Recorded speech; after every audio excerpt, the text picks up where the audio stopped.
Welcome to another episode of Under the Strap. I'm your host, John Rathouz, and we've got Justin York on the podcast today. Bird Dog, as he's known on tour. He's been looping for over 10 years, a good portion of that with Chez Reavie. They had a great run, winners at the Travelers in 2019, damn near won the U.S. Open, and all the way up to number 28 in the world at one point. We talk about how he got his nickname, and at Super Bowl week, some run-ins with Emmitt Smith and Troy Aikman, what he's most proud of from his time with Chez, lots of Seinfeld and Larry David talk, how poker and caddying are similar. That was really interesting. What it's like to caddy for Colt Knost, and some fun stories from the Phoenix Open. Bird Dog is one of the best caddies to have in your group on tour. Always entertaining, and we've got him for the next 40 or so minutes. I hope you enjoy.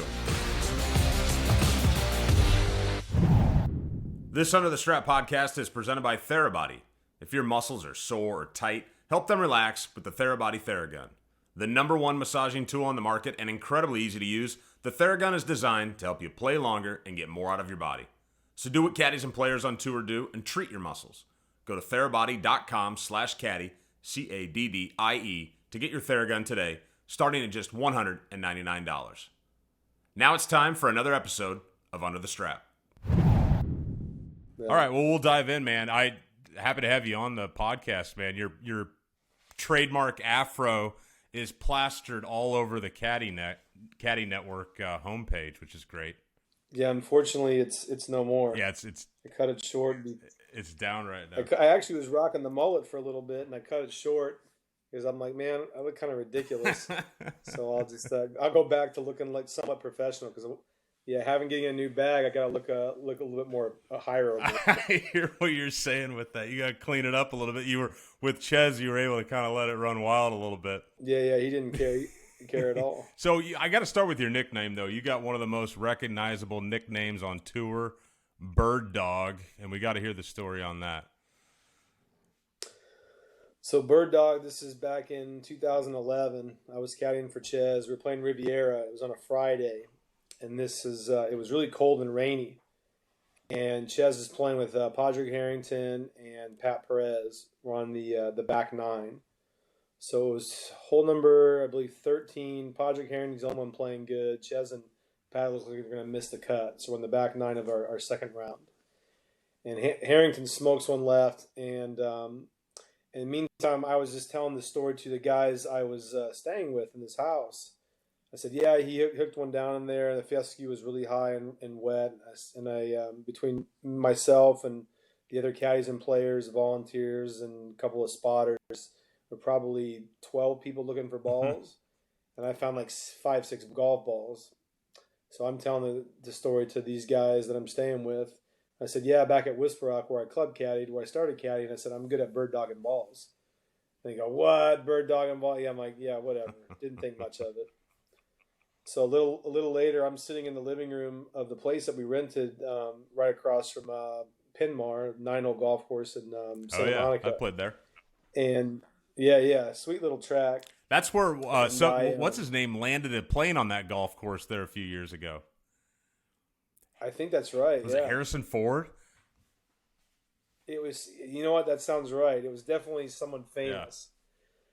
So I'm in like the living room watching TV, and Andy Sanders and Mike Christensen. Mike Christensen used to caddy for Kevin Streelman. Andy's on Lonto Griffin's bag now.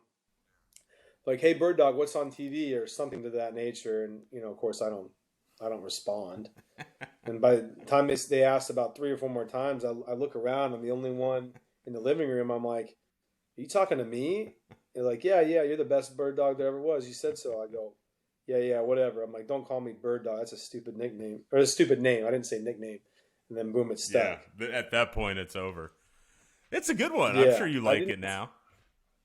I like it now. At first, I didn't even. I wouldn't even respond. I go, man, that's a terrible nickname. I want something cooler than that. And I eventually just owned it. And now my LLC is Bird Dog Enterprises. Perfect, great name there. Yeah. So let's find out a little bit more about you. Where did you grow up? So I was born in Austin, Texas. Lived there for about 6-7 months, and then my parents were both from Amarillo, Texas. And we moved there. My parents, I think that at that time were separating, not even a year old, me and my older brother. And then we lived there for a brief, maybe a year and a half, and then we moved out to Houston and lived in Houston until I was roughly about 10. And then my aunt at the time was going to Arizona State, and my mom liked it out there, visited, and we moved out to Phoenix and kind of been there ever since. Gotcha. The H-Town hat makes a lot more sense now. So yeah, when I was a kid, my mom worked for a company when they were in the Astrodome, and we used to go to about 5 or 6 games a year, and used to watch tons of games back then. But that was back when like Kim Camnetti was a rookie, and Craig Biggio was actually playing catcher at the time. Was Bagwell on that team? Yeah. Bagwell was on the team a little later. I think we had left by then, or maybe just like the last year or so I was there. But yeah. Gotcha. So that's a diehard Houston fan. So what's been the extent of your playing? Like, how did you get into the game of golf, and how far did you take it on the playing side? Oh, so the playing side, it was never existed. I mean, I was introduced to the game probably at about 5 or 6, but didn't start playing until I was about 8. My granddad, my mom's dad, he would take us out. He was a member at this Amarillo Country Club in Amarillo, Texas, and we would play in the summers, and that would pretty much be the only time because we were back in Houston because my parents were separated. My dad lived there. We spent the summers there and played golf, and if you're good at any sport in high school then, and especially now, and I was good at baseball and football, you can't play golf. Right. So golf was only a summertime thing for me. But when I graduated high school, I started working at a country club, Paradise Valley Country Club, and Greg Trias, who owns Whisper Rock, if you're in the golfing world, you know who Greg Trias is, and asked me if I wanted to come caddy out there at his place when I was a freshman in college, and that's when I started caddying and met a bunch of pros. First couple of pros I met there were like Paul Casey and Jeff Ogilvy, and Phil Mickelson helped design that course.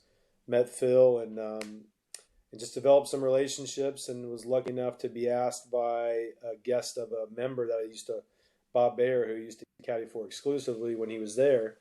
Roger Tambellini asked me if I wanted to come out and caddy on the Nationwide Tour in '08, Gotcha. A couple of years after I graduated.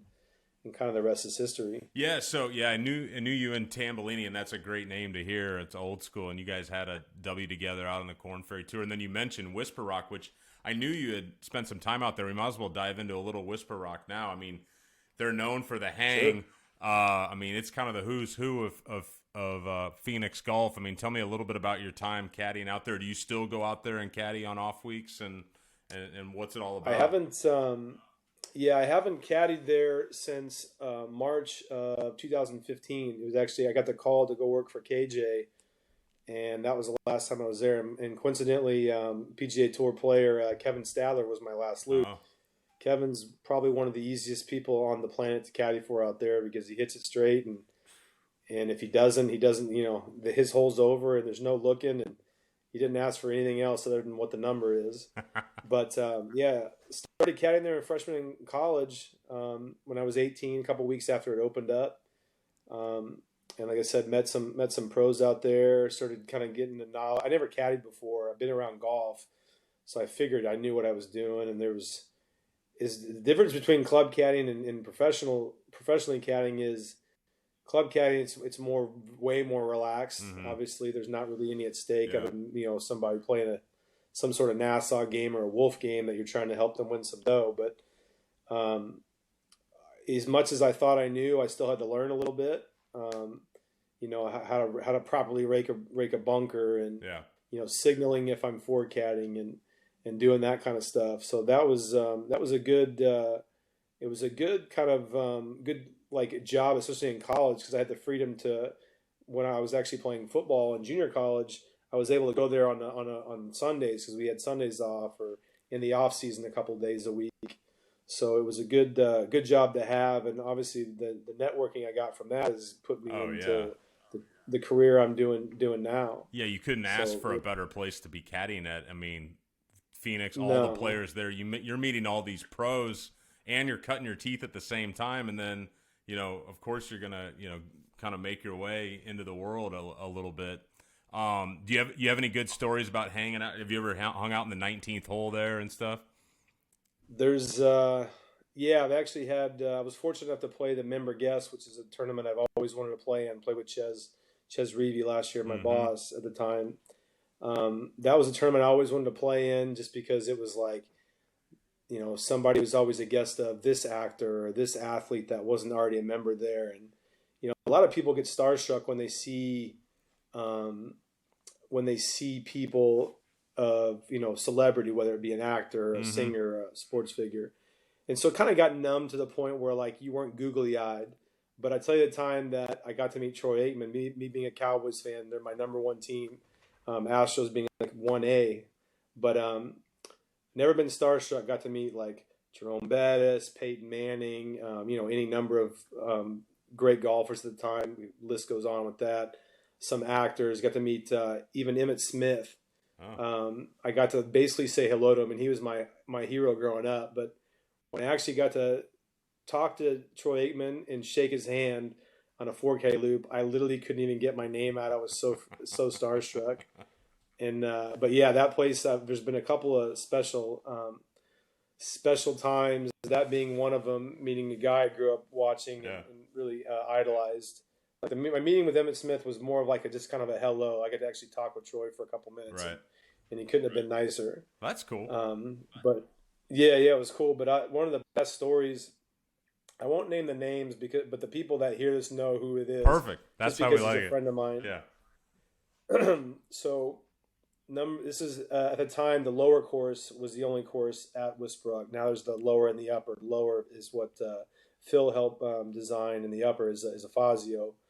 Fazio with some renovations. Anyways, we were caddying. It was the member guest tournament. It's the last tournament of the year. It's called the Hangman. Biggest tournament of the year. The Hangman.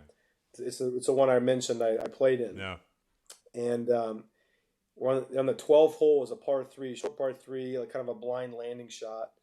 And he's over there, and he had shown up a little bit late to work, this other caddy, and he was just absolutely just gassed. I mean, he could barely walk. Now, this is usually par for the course for him on nights where the next day you're doing nothing. But he had to caddy. This is the last day. And he was going to Raker and just face plants right into it, and just sand all over his uniform, all over his face.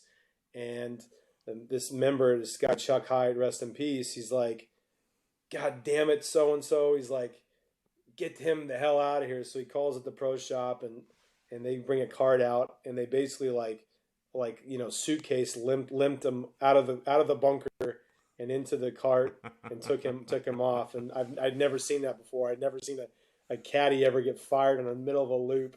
This is like the third hole on the biggest day of the year, and get hauled away. That was one of the funniest stories that I can remember that happened. That's hilarious. Happened there, but kind of stuff like that was par for the course at Whisper Rock. Yeah, well, sure, you get some drinks flowing, and it's a place where you can kind of untuck your shirt and let your hair down a little bit, so to speak. So it's kind of one of those stays within inside the place. But you mentioned caddying for Chez Reavie, and right now I know you're looping for Seung-yul No. When you look back with your time with Chez, you guys won a tournament in 2019 at the Travelers. I guess, what are you most proud of when you kind of just reflect back on? You guys had a great run together. Yeah, I mean, that was I originally caddied for Chez in 2011. That was my second year on the PGA Tour. When I caddied for Roger Tambellini, he didn't keep his card and failed to get it back at Q School. So I'd gotten in contact with Chez. I'd known him because I'd caddied for him a couple of one Korn Ferry Tour and then Q School, all three stages back when the last stage got you, the 6-rounder got you on the tour. Mm-hmm. And the Phoenix Open, he got a sponsorship invite. So I had a little bit of history with Chez. And so I reached out to him and got back with him, and he asked me to come caddy for him. He had come off ACL surgery, I think, in 2010. So this is the start of 2011. Started up in Palm Springs, and he had like 13 or 14 medical starts, and he had to get X amount of money to keep his to get him back to full status. He didn't achieve that. He fell just a little bit short, and the summer he got hot. I want to say the year he ended up having somewhere around like 6 or 7 top 10s, mm-hmm. and the summertime kind of got hot. I think at one point for 7 tournaments, he didn't finish worse than like 18th. So started making some money, FedEx Cup points. Next thing you know, go to the FedEx Cup playoffs. Missed the first one, the second one, losing a playoff with against Webb Simpson at the Deutsche Bank at TPC Boston, and made it to the finals. And then we had a good year, and then was about half a year with him the next year, and then he let me go. Now, I think part of it was maybe my inexperience, maybe on a big stage, or having, lack thereof of being in some of those moments. Sometimes it's just, you've kind of seen enough of each other and you just start fresh. Yeah. But we rekindled in 2015 at the Webb playoffs. I'd come off working for KJ Choi, and he played great in the Webb finals. He finished 10th, first, like T20th, and then second, and got his card back and finished number 1 on that list, and got into every tournament the next year. The players got into, barring other than the majors. Yeah. And started working with him there. And so it was 15 to the end of 21. We were together. We had definitely had some highs and lows. But what I'm most proud of and what I take away from that is the caddy player relationship. We became obviously good friends, and we got to the point where he fully entrusted me what I was saying, and knew that I was giving him information that he could count on. And my advice, most of the time was the right, and he followed suit like a good player would. And we had some wins. Almost won the U.S. Open the week before. We actually finished T3rd here at Pebble, which is consistently this week when they had the U.S. Open there. And but yeah, I think a lot of the highs come from just having good communication and trusting in one another. And he got hot at the right times and capitalized on that. He got him to 28th in the world. Yeah, which I'm very proud of. I got to caddy for a top 30 player in the world, and hope to obviously do that again with the new boss. But yeah, it was a good run. It's just everything kind of comes to an end. Yeah. It's just whether we got sick of seeing each other's faces, or just everything's stagnant, and will I ever caddy for him again? I don't know, but yeah, it's just one of those things. Even Phil and Bones and some other guys, Jimmy Johnson and Justin Thomas, are just a point where it's been enough. Yeah, for sure. But no hard feelings. We're still friends, and it's all good. Yeah, no, I've gone through that too as well. I mean, like 6 years and 4 years, and man, you guys had a ton of success together. And then you find yourself kind of having to search for a job. I was reflecting on that a little bit, because you were great. You helped me out. I was kind of in a spot a couple years ago, and you hooked me up with Siwoo Kim, which was, I'll never forget. You went out of your way. You put in some good words for me and everything, and I needed help, and that's a funny story how that all went down. Is that I go out and caddy for Siwoo in the desert. I show up, and he's been there for like a month, grinding. Right. And really talented player. He hadn't been playing well at the time, but and so I show up, and he's messing with his swing and whatever. And we go out and we play the Nicklaus course on Monday, and he hits the ball like he's hitting it everywhere. And we go out and play the Nicklaus course on Tuesday. Same thing. We play the Nicklaus course again on Wednesday. Same thing. He loves that Nicklaus kept going. And our tee time on Thursday was at the Nicklaus course. And we go out there, and he rifled 6 balls out of bounds, almost withdrew at the turn, and ended up withdrawing from the tournament. And so, it never worked out between us. And he ends up winning the tournament the next year with Vranish. The next year, yeah. It's just like, you can't make this up. But I'll never forget, how you went to bat for me. And I know, you sometimes as a caddy, you find yourself in that spot. So I didn't know what was it like for you this time around? Just you're out here with Seung-yul No now, and you just have to kind of pick yourself up and work the network. How did you land on this bag? So Chez, he called me. We had talked about a week or so after RSM, which was the last tournament in 2021, and decided to make a change. And like I said, no hard feelings. It was a good run, and actually it was like a couple days. I think that was the week of Thanksgiving. So was the week of yeah, I think it was might have been the week of Thanksgiving or right around that time. And so we had didn't think much of it. Wasn't networking, and then I was going on snowboard my buddy's 40th snowboarding in Crescent View, Colorado, and I said after this week I'll start going to bat networking. And right about that time, Seung-yul No had texted me just kind of out of the blue, asking me if I was interested in working. And I said, well, yeah. And he obviously before he had to do his military service, he was a world beater, tour winner, top player out here. And he had come back and hadn't had a whole lot of success. But I'm like, well, this is a kind of guy. I don't know how good of a caddy I am, but I feel like I could help him. I'd worked for some Korean players in the past and had a little bit of success. And I said, I'm going to take the challenge. So we had communicating back and forth with text. So this kind of fell in my lap. And I'd say about 3 or 4 weeks before the first tournament in Palm Springs, which he was signed up for, we had agreed that we were going to work together and kind of see where it went. So looking forward to that, looking forward to this opportunity. But yeah, this one actually fell in my lap. Yeah. It's kind of funny, and I'm sure you've been there and everybody else.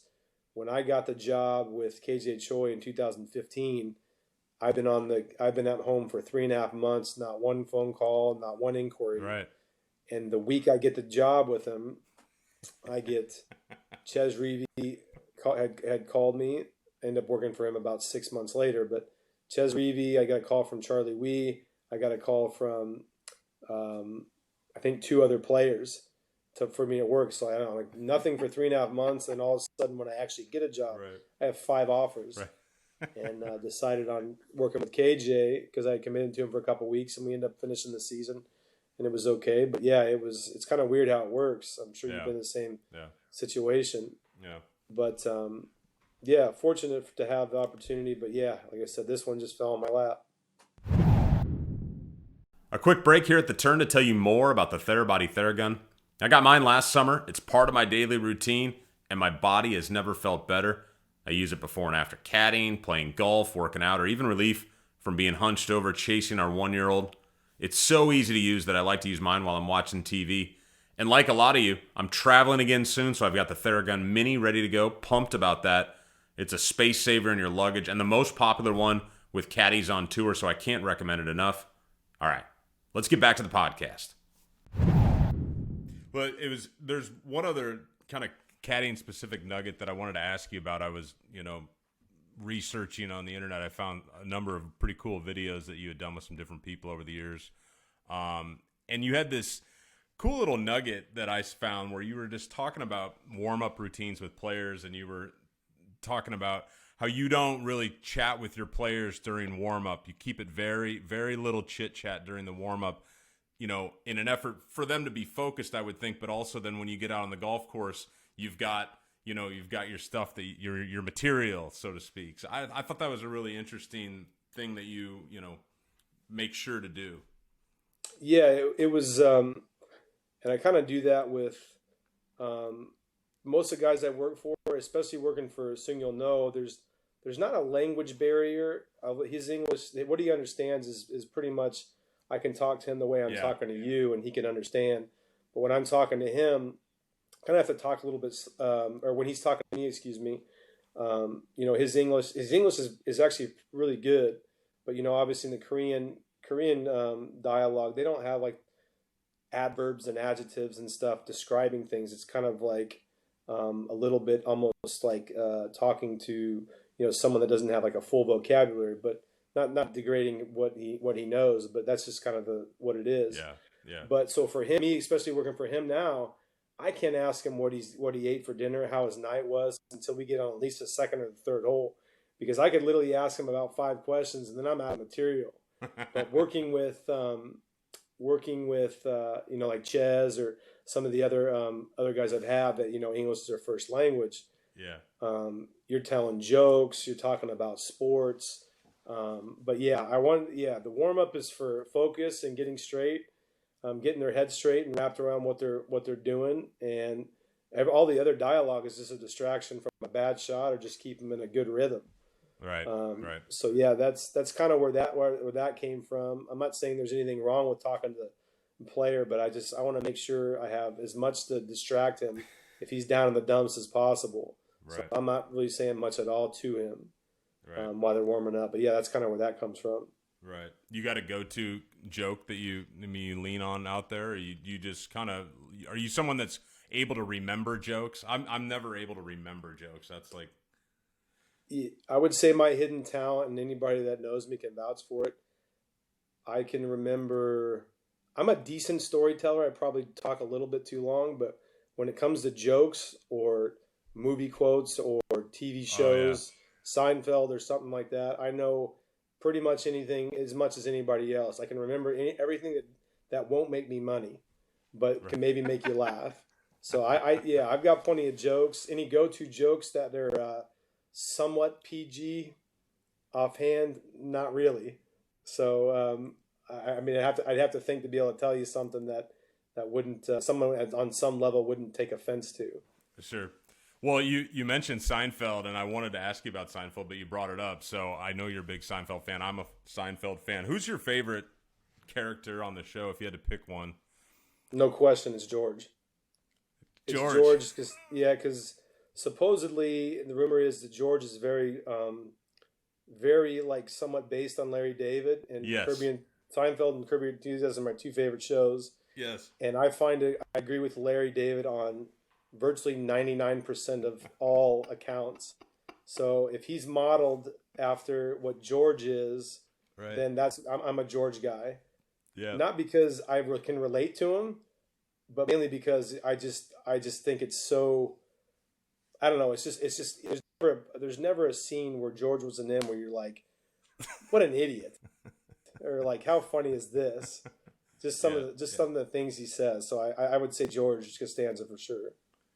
All right. So then, and you brought up Larry David there too. It's funny. I was telling Gino about this a couple weeks ago. I attempted to get Larry David on this podcast, which I think you'll think this is funny. So I call this like talent agency, and they refer to me as something else, and I get referred on to you'll know this name. So I get as far as Lloyd Braun's secretary. Oh, like, how good is that? You recognize that name? Lloyd Braun, isn't he something? Yeah, that was George's neighbor from down the street. That's his advisor agent. To Dinkins. Yeah, so that's his agent. That's Larry's agent. So I'm talking to his secretary, and she's great. She's like, send an email. And I was like, this is going to happen. And so I sent an email and tell him all these things, nice things, because Larry David took care of all the caddies out at Riviera when the pandemic hit, and golf's, in Curb Your Enthusiasm all the time. I'm like, this is going to happen. And I get an email back later that night that was like, unfortunately, Larry will not be able to participate. Damn. And I was just laughing later on. I was like, whatever. Who knows? Maybe it'll happen sometime. But just the idea, can you even imagine him being out at dinner and Lloyd Braun asks him, like, hey, do you want to go on this podcast with this caddy to talk about caddy? Like, what would he say to that? Oh, yeah. I would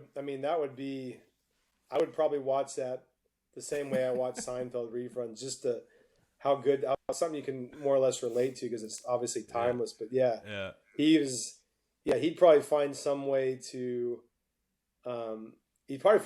get out. He'd agree to it, and then dude, I have the best Larry David story, by the way.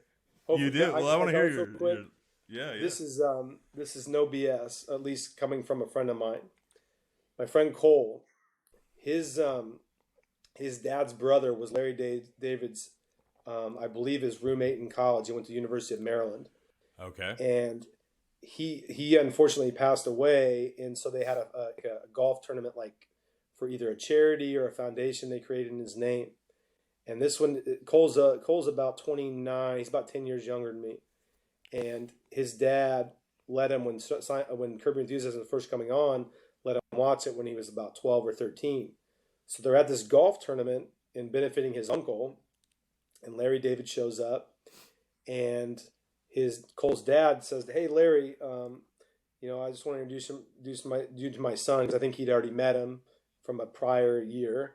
And he says, "Oh, hey, can he get your autograph? He'd really appreciate it." He watched Curb Your Enthusiasm. It's our favorite show we watch on Sundays. He's like, "Oh yeah, absolutely." He goes, "I think I have a pen in the car." So he goes and he goes to his car to get the pen, and he just leaves. He takes off. doesn't give him the autograph, and just takes off. It's pretty the Irish goodbye. Very Larry David like just right. And, he almost processed it as, if I give this guy an autograph, whatever, but I'm gonna give him a story. Like this is way better. Yeah, I feel like he'd agree to come on the show, and next thing you know, he'd get on for about a second, and he'd find some reason to like, I'm sorry, I gotta go. To feel like he did something, but then didn't actually do anything. Right. So then on Seinfeld, golf makes its way in there. What's your favorite golf-related themed episode of Seinfeld? Well, there's two that there's two on hand I can remember. One is when he had Stan the caddy, and it was Sue Ellen Mischke, the O'Hare candy bar fortune. Right. That's when she never wears a bra, and that was when Kramer, he was driving Jerry's car, and they see her walking down the street in just a bra, and she's beautiful woman, and she's walking down and distracts him, and he smokes Jerry's car and hits something, and caused some damage. So and this is when Kramer's like trying for the Champions Tour, and the judge gets him on and is like, "Hey, Mr. Kramer, you're playing golf, and am I confusing episodes? No, yeah, this was that." So he hits it. So he had Stan the caddy. Stan was always caddying for him. He was going to be his caddy on the Champions Tour. He's been in a couple, huh? Yeah, he's definitely been a couple of them. But he tries to get her to try on the bra. This is like shortly after O.J. Simpson with the bloody glove. Yeah. Tries to get takes advice from him and Jackie Childs, who's kind of like a Johnny Cochran kind of knockoff. Yeah. He goes, "Man, you listening to a caddy? I've been practicing law for 22 years. Listen to a caddy, turn that on. Of course, it's not going to fit. It's supposed to hug the breasts. Hug the breasts nice and comfortable. Feel great. So you're trying on over a jacket or over a leotard," is what he said. But I would say that reference. But the judge gets him on there. He's like, "So, Mr. Kramer, what do you usually shoot?" And he goes, "I usually 300 or 400 pro." He goes, "That's what the pros do." And he goes, "Yeah, if they're lucky." But that was the golfer. But that one and the Gunderson one where he finds a golf tee, and Kramer nicks him for cleaning his ball off the green when he ended up killing someone. They had the OJ footage of him driving away in the Bronco. Yeah, but that was definitely my favorite one. Stan the caddy. Lots of tie-ins to OJ. So you're a poker player too, I know. You just do that for fun, or you ever played in tournaments? Not many tournaments. I usually play a cash game at home at Talking Stick. There's a couple of games that go on at the casino. I do play for fun. I unfortunately play against a lot of people that play for a living. So I've got to have my game's got to be sharp. Play a lot of different games. We don't just play Hold'em. We play very different forms of Omaha, stud, drawing games. But I do it mainly for fun. Ideally, down the road, if I'm successful enough and smart enough to put away some dough, caddying when I'm older, just to play that for fun or have a means to have some extra cash around. But I don't play many tournaments. The style of play is a lot different, and I'm not a huge Hold'em fan. How would you say poker relates to caddying or translates to caddying at all? I think you have to be able to BS the people in front of you. Like if I'm trying to convince my player, if he's playing like crap, I gotta convince him that this is like what we usually say. This is a momentary lapse of ability.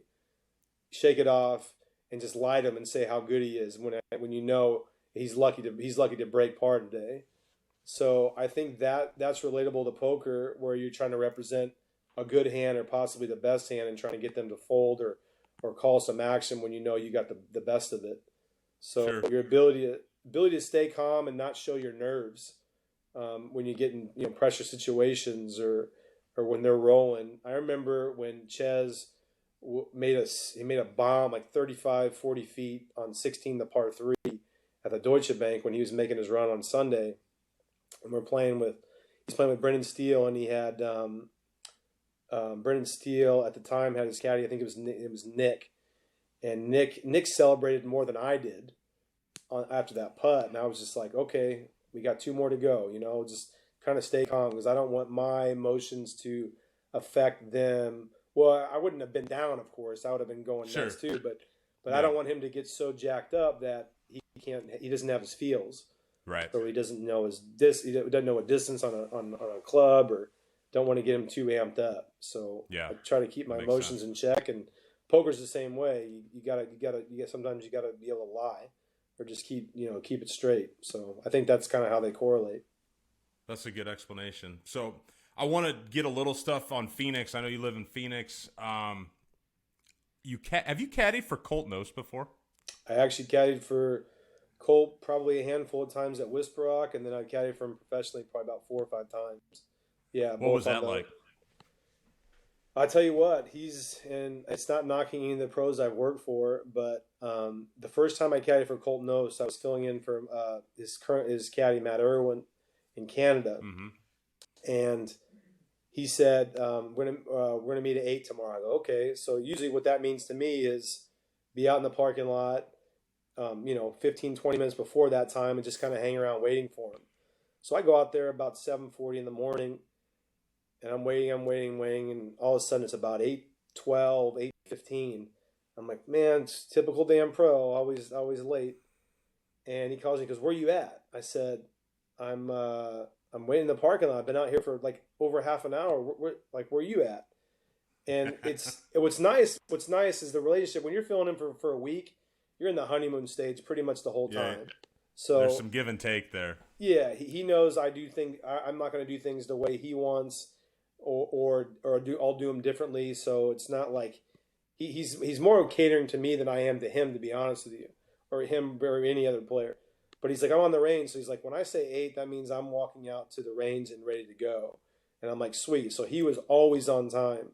So one thing I really loved about Colt, he's always on time, if not early, and ready to go. And he knows when to joke. He knows when to be serious. And I think he literally is if he hit the ball a little bit longer, he'd still be out here playing. But he's literally like one of the perfect pros because he can keep it light when it needs to be, and joke around when that calls for it, and he knows how to have a good time on the golf course.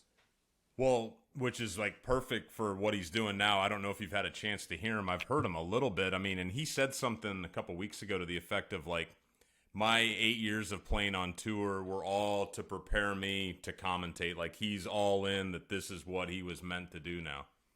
Yeah, I agree with you. He's great. He's great commenting. He has that podcast, daily show with or a couple times a week with Drew Stoltz, Sleaze, the Gravy and Sleaze.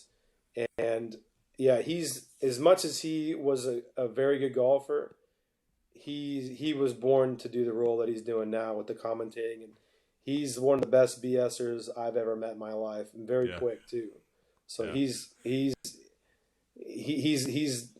Phil VJ-esque, Ernie Els-esque, the way those guys, kind of dominated in golf and are always going to be known in golf history. This is Cole as a commentator. I think he's that good. Well, that's high praise. And hopefully you can block him from hearing this, because if he ever knows I praised him, he's going to be up my butt talking about how good his head, he's going to float away. His head's going to get so damn big. Well, you might see him this week out at Pebble or next week in Phoenix. You ever had any run-ins with Gary Mccord? Yes, Magic. Plenty. Oh, I'll tell you a good Whisper Rock story of Magic. So I remember this. I was caddying for him, number 7's a par 3 in the lower course, and he hits a really good shot. He was still playing from time to time and doing some commentating. So this is probably back in maybe early 2000s, 2003 or something. And he hits a good shot about probably 10 feet behind the hole. And this is when I had my hair was humongous, a big fro. And he's like, "Hey, fro, what do you got here? A ball and a half out?" And I look at him, I go, "Well, you want to make it, don't you?" And he goes, "Yeah." I go, "We need to play this out here at least 2 cups." And he goes, "I think you're wrong." So sure enough, he hits the putt. It snaps. It probably broke almost exactly to what I gave him. I knew those greens better than I knew anything else. And he missed it. I didn't say a word, and he just looks at me and goes, "Yeah, good read, Fro." So that was kind of par for the course with Gary. he was always fun to loop for out there and telling stories, and he's just like he is on TV. Well, let's wrap it up with a little bit of Phoenix Open talk. I mean, and it's a home game for you. I was looking up. Chez almost won the thing in 2018. Yeah, that was lost in the playoff to Gary Woodland. And so we're playing the final round. I think Ricky Fowler was leading at maybe 16 or 17 under. Chez was in the group, and John Rahm. This is before John Rahm was a household name. And Chez was pretty infallible. I want to say he probably was about 4 or 5 under, had eagled 13 the par 5. And coming down the stretch, he parred 14, which was a good par. Parred 15. We get on 16, and it was that back pin, kind of back middle pin, and I know he's jonesed up. And the number was 8-iron all day, just cruising 8-iron. But I know because the 16th hole, as anybody who's been there either watching or working, your ability to hit a 9-iron definitely goes over about 1 1/4 fold. So I think it was like about 62 or 63 back to the pin, but we're looking to land it literally like 51 or 52, and that was probably just under what his 9-iron would be. So I'm like, I know he's amped up. He's juiced up just by nature. Yeah. And he hits a pretty decent 8-iron in there. He just slightly tugged it, went down, made bogey, but then he birdied 17 and he birdied 18. And when he birdied 18 to get in the playoff, I gave probably the most epic fist pump that nobody ever saw other than a couple people that were filming of my friends that were there. So, that was – then we went into a playoff with Gary, and Gary parred the first hole. Chez made a bogey, which was unfortunate for us because that's my number 2 course to win on other than winning any U.S. Open. But, that was pretty special time, but that's the Phoenix Open for you. Well, what's your take on that golf tournament? I mean, as someone that's spectated at it and as someone that's caddied in it. Now, most people, they say that their slogan is the greatest show on turf, which is very, very true. But it's a different experience. I mean, it's literally like a party, and they have the golf tournament that's going on in the background. And most people that have been there to that tournament, when I do say most, I mean most people don't even see shots. They're partying. It's loud, screaming. Obviously, 16 is just a totally different monster, but it's a pretty exhilarating experience. I mean, you see people getting busted for, not people you don't see, but you hear from the cops getting busted for having sex underneath the bleachers, and this one girl a couple of years ago, she took a dump on the practice green, just flat out took a dump like on a Saturday. I mean, literally anything happens there. And the funny thing is, at the end of the day, everybody's leaving. Yeah, I was caddying for Chez a couple of years ago, and I go, man, with all the crazy stuff that happens at this, we've never once seen a streaker. Sure enough, the very next day, guy was streaking on, I think either 16 or 17, streaking, and another guy jumped in the pond on 18, was swimming around. This guy was an amputee, by the way, swimming in a circle, which was pretty interesting, but it was, anything that could possibly happen at like a bar or a nightclub happens there. Fights, you name it, it's happened. I was caddying for Merrick there one year, and we were on 8, and he brought me in for a read on the putt, and it was the back middle pin, and he's like, what do you think here? And there was a girl right behind the hole, probably sitting up the amphitheater about halfway, and no underwear on, and just spread her dress. And I was just like, I think it's just a couple balls out there right in the hole, and I mean, unbelievable. That doesn't happen anywhere else. No, it doesn't. And that's relatively par for the course. But you're right. Those kind of things are, that's the stuff you see there. It's pretty crazy. Well, hey, thanks, Justin, for joining me tonight. Really appreciate catching up with you. It was great to hear a lot of your stories, and look forward to following you guys the rest of the year. Yeah, absolutely. I appreciate the time. That was fun, John. Cool, man. Just a reminder that this Under the Strap podcast is presented by the Therabody Theragun. We'll be back soon with another podcast, so please subscribe. And in the meantime, make sure to follow the Caddy Network on all your social media channels. I'm host John Rathouz. Thank you for listening.